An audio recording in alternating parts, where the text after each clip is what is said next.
have a government that has given unlimited funding to the defense of foreign borders, but refuses to defend American borders or, more importantly, its own people. Those who wish to stop our cause have tried to take my freedom and indeed to take my life. Just a few months ago in a beautiful Pennsylvania field, an assassin's bullet ripped through my ear. But I felt then, and believe even more so now, that my life was saved for a reason. I was saved by God to make America great again. That is why today I will also declare a national energy emergency. We will drill, baby, drill. Welcome, everybody. So we're going to be talking about a lot of different things tonight. We've got on the docket the inauguration, the Biden administration and its dying last gasp, Greenland, the federal vision, homeschooling, apologetic methodologies. We've got a lot of stuff. Will we get to it all tonight? I don't think so, but we'll take a shot at it, right?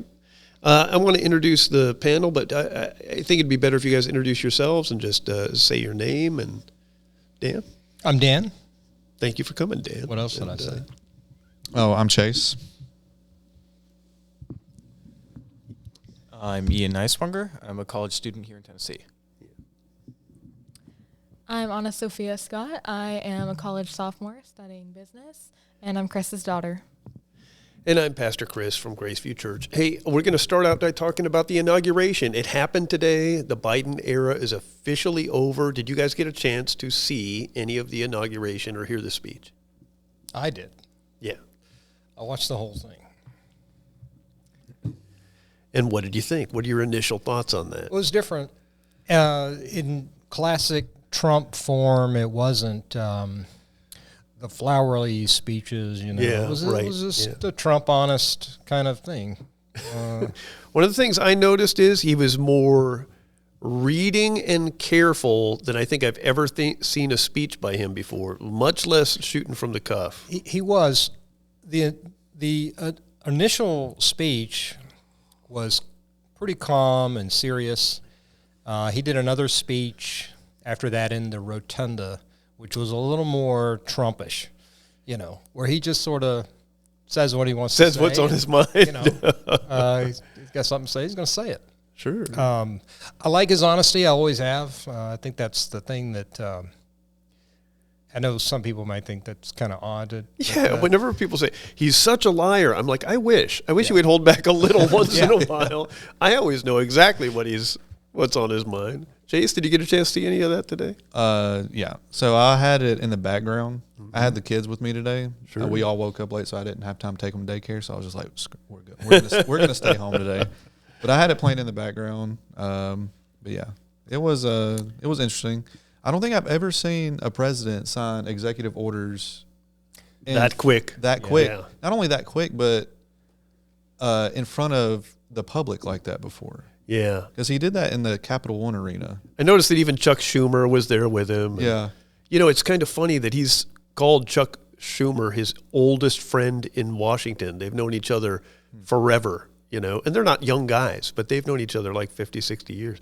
And Chuck Schumer came after him like with a fork and a knife all through the election. But now they're like buddies. They're like hanging out. They're friends in public. Well, yeah, you gotta get along with the president, right? Sure. How are you going to get things done if you don't? But, you know, the other guys that were there with him, you know, were, who's the Speaker of the House? What's his name again? Mike Johnson. Mike Johnson and some of the other guys there. And I saw that Vivek was sitting right behind him, right behind the vice president. And Well, you had all the big tech guys there. Zuckerberg was there. Zuckerberg. Bezos was there. Musk. Yeah. Obviously, Musk was there. I like that America wants to do business, right? Election's over now. Y'all better show up. And, you know, I look over and there's Biden and Harris sitting in the front row. Right behind them are Clinton. And you said you saw Bush there behind. Yeah, Bush. Barbara Bush and President Bush were there. Obama was there, but his wife was not. Yeah, I could not see him in the video from the angle I was watching. But I would have liked to have seen his face while that was good. It's interesting that all those tech giant guys had shown up there, but I guess they do have a dog in this, Yeah. to a large degree. But it was definitely not your traditional inauguration, but we're not talking about a traditional president. Right. Anna, what do you think? I agree. It was not traditional, and I'm thoroughly glad that it was not traditional. I think after 4 years of slow-moving, kind of bitter politics, I'm glad that he jumped right on the horse, and it was surprising to see all of those executive orders signed right off the bat. The most notable right now that I'm seeing on every platform is that he immediately pardoned over 1,500 Jan 6 protesters. Wow. That's Apparently, amazing. 55% of those were misdemeanor cases, but 45% were felony cases. So these have been pardoned from those people's records. In addition to that, there were a whole bunch of other things. Requirement that all federal workers must return to full-time in-person work immediately. A lot of things about cost of living have been put into effect. A freeze on federal employee hiring has just been put into effect. Of course, an executive order is not exactly the same thing as a law, but it does, of course, apply immediately to the executive branch of government. So we're really moving quickly here. I'm really interested to see kind of what happens from all of these, because he's still going. Ian, what about you? What do you think? Yeah, well, I thought it was great. I appreciated how in his speech he mainly listed a bunch of different plans that he had instead of just making a more rhetorical speech. Yeah, I appreciate especially his support of fossil fuels that he talked about and how he will immediately be lifting the gas car ban and his motto, drill, baby, drill. I also really appreciate that, We should give Sarah Palin credit for that remark. She's the one that I think coined that phrase back in the day. Drill, baby, drill. Drill, baby, drill. Drill, baby, drill. But yeah, I agree with you, Ian. The production of oil is important to our country, and plus I think people have been steered way wrong with the idea that oil is going to be replaced with clean energy. Yeah. It's kind of a pipe dream. It doesn't work economically. Not to say that those things shouldn't be looked at, obviously. But, I'm from West Texas, and we'd always were told that there's oceans of oil down there. Yeah. And it's dirty when it's burned in cars and things, but there are a lot of things that have come along over the years that have cleaned it up. It's not as bad as people might imagine or talk about. But also, oil is just in everything. It's in that cup. It's in your clothes. I mean, the products that they make from oil is almost endless. It's not something that's going to end anytime soon. Yeah. Also, actively, we are not even close to being energy independent, especially with no oil or reduced, especially if we're buying it from outside countries, which we definitely should be energy independent. Yeah, I agree. Yeah, we should. And hopefully we will. Yeah, I understand that most of the countries in the world would like to see the end of the United States as the center of energy in the world, but we simply are. But a lot of America First ideology about us taking care of ourselves first and then the rest of the world can benefit from that is based on energy. It's based on oil and an oil economy. You got oil, you got gold. What else do you have, really? That's what makes the lights stay on. That's what makes all the products. That's what makes the worlds move. And I love oil. I love the combustion engine. There's nothing better than a car. And the older car, the better, right? Yeah, sure. There's a reason all the best cars were made in the 60s and the 70s, right? And how could we run an entire economy on electric? At least right now, we have no foreseeable way of doing that. There's no infrastructure at this point that can maintain a massive amount of just electricity in general. As a nation, I'm sorry, go ahead. We're making big leaps over time in the clean energy sector. I know Washington State is a big leader right now nationally as far as nuclear energy goes, and we are making progress towards that. But the idea that we can just take away all oil and then we'll automatically be an energy independent, totally clean nation, well, that's never happened anywhere in the history of the world. That's not going to happen. And relying on other nations that we have no need to rely on for our oil is just an incredible insult to both our nation as a leader and a world power, but it's also terrible for our economy. So many wars have been fought over oil, and we have it, and we refuse to use it for political purposes, or we have over the past few years. And that's been detrimental. That's been a huge aspect of the inflation. And if we continue to do that, which hopefully we won't, Donald Trump has expressed that that is not his wish for the country. If we continue to do that, we'll just continue to go downhill in that sector until it can't be repaired. You know who's using it like it's going out of style? China and Russia. They are. And I guess they can have as much as they want, right?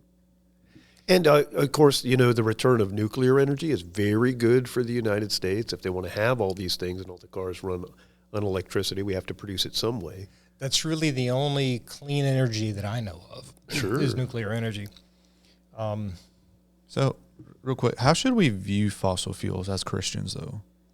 Well, the first thing is they're not fossil fuels. Okay. And I know you know that, but I mean, it's just a That's thing. just It's become part of our parlance, and you have the British Petroleum thing. It's all made of dinosaurs, and of course it's not. It's a naturally occurring thing that happens within the earth. I remember, because I'm old enough to remember, when they could only drill down how many feet, 5,000 to 10,000 feet, and that was considered super deep wells and that kind of thing. I couldn't tell you with any accuracy, but And then the I kinda know Russians what were the you're talking first about. ones to drill down like 30, 40,000 feet. And that's what transformed them as an energy producer in the world rather than being completely dependent on the United States and the Middle East. Now, are they second? I think Russia's the second biggest oil producer in the world. Probably so, but Russian oil is different than, it's a different kind of crude, I think. It's a heavier kind of crude. It's not a... I always get confused when people talk about it. It's dark, sweet crude. Yeah, and well, sweet crude it's light is, with creamy filling. It's I a don't know what lighter any of it crude is. Yeah. that lends itself to gasoline and things like that a little bit better than the Yeah, but thicker the type idea of that there were all these dinosaurs on top of the earth and plants and stuff, and they somehow got down 40,000 feet under the ground so we can pump them out. What mechanism is there that pushes those things down there, you know? So, you know, obviously we're dealing with a naturally occurring phenomenon that's how not that made ever from got fossils. started, that idea that it was... Evolution, it just had to happen. How else would you get oil? It proved evolution because we had all this oil and it had to come from somewhere, so it must have taken 30 or 40, million years or 100 or 200 million years to shove all those dinosaurs down there. And then they just, which, never happened. But, oil is awesome. And can we move to other things? I think we can. With the changes that have been happening in nuclear energy, I think probably every town and city is going to have a small nuclear generator within the next 50 years. And, we dig that out of the ground too. Uranium's just in the ground. Plutonium. You might be living on some right now. We'll know if you die of cancer that you had some. You dig it out of the ground, use it as fuel. When you're done with it, you put it back under the ground. That's where you got it, right? It's not hard math. It's really pretty easy. You bury it. Yeah, I'm certainly looking forward to nuclear energy, and I believe that's the future of energy. Well, all the kids your age seem to have a real easy time with it. All the guys my age are terrified of it. But it's kind of We have good gotten reason a to bad rap. Yeah, comic books that we grew up on. Yeah. The Hulk. 3 Mile I'm Island. just kidding. 3 Mile Island. There have been some mistakes. But we're not going to fuel a nation of electric cars off of solar and wind. That's just not efficient and not something that's going to happen. So the cleanest way would probably be nuclear, but there's a lot of people who are hesitant to it and a lot of government regulations put in place against nuclear, if you get it wrong, the consequences are bad. Yeah. Yeah, making it safer. Oil, if you get it wrong, there's like a puff of smoke. Right. The thing about nuclear energy is, well, for one thing, it's one of the only things we've developed that is actually possibly able to work on the grand scheme that we want it to. But it's clean. It is efficient. It is incredibly powerful. It's sustainable. It has really big startup costs, which is, of course, a big issue of contention. But once you get it started, it has a generally low maintenance cost. It can run for 50 years if you build one plant. You're just boiling water. You're just boiling water. It's not that simple, but pretty close, That's pretty much. So it is. As long as you have water, it's pretty safe. How I got in on this conversation was, do you guys remember when Hillary Clinton sold the U.S. Geographical uranium rights to Russia? I don't. Yeah, this happened when Obama was in office. So I looked that up. I'm like, what does that mean? And there were a few conservatives going, oh, that's the worst thing ever. And I didn't know what it meant. I started looking it up, and Russia understood at that point the whole future is uranium and it's nuclear. It's not going to happen for 30, 40 years, but it's going to happen. And they bought all the U.S. uranium rights. If we start going nuclear right now, we actually are under contract and treaty. We would have to buy our nuclear fuel from outside the United States and import it because we're sending ours to Russia. Does that sound crazy?